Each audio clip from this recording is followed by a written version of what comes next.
Police chases are on the decline here in the Bay Area, according to several local agencies, but we've still seen several recent pursuits end in tragedy. I-Team investigator Michael George shows us why some say high-speed pursuits put innocent people at risk.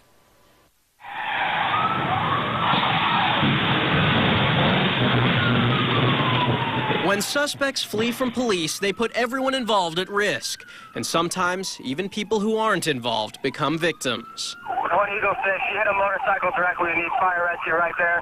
Last May, suspected drunk driver Brittany Miles crashed into and killed motorcyclist Henry McCain during a high-speed chase with Pasco County deputies. Speed is 100 miles an hour. Reports reviewed by the I-Team show the deputies were traveling from 100 to 120 miles an hour.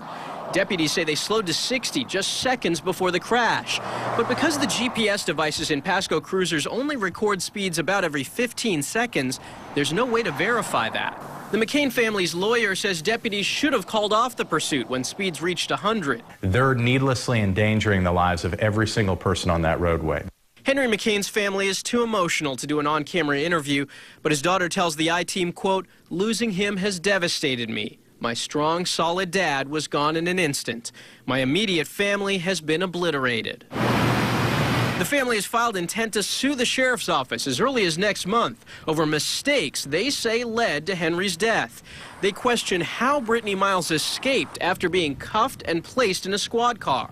That was a death that never should have happened. Sheriff Chris Nacco says even when the speed reached 100, the greater risk was to let Brittany Miles go. Miles had already dragged and injured a deputy who tried to stop her truck. When you have a fleeing felon, a person that has already endangered the public, who has attempted to kill a law enforcement officer, I think all those grounds lay the fact that this pursuit was justified. The sheriff says Miles likely escaped the handcuffs because she had skinny arms. Sheriff Nacco does admit Deputy Ashley Grady, seen here at a ceremony last year, made a mistake in leaving her window open. Miles was able to escape in part because of that action. Do you believe the tragedy could have been prevented? If Ms. Miles decided not to drive that night and drink, it could have all been prevented. The McCain family believes deputies have a responsibility to think about the safety of the public before chasing a suspect at high speeds.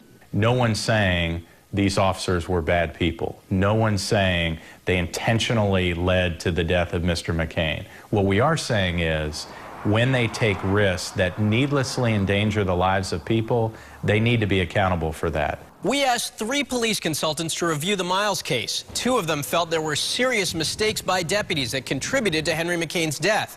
One said he felt deputies made the best decisions possible. As for the GPS units, the expert said better technology to monitor speeds does exist, but it's costly and likely would not have prevented this tragedy. I'm I-Team investigator Michael George, ABC Action News. And don't forget, if you have a tip or a story idea you'd like the I-Team to investigate, send us an email to iteam@abcactionnews.com.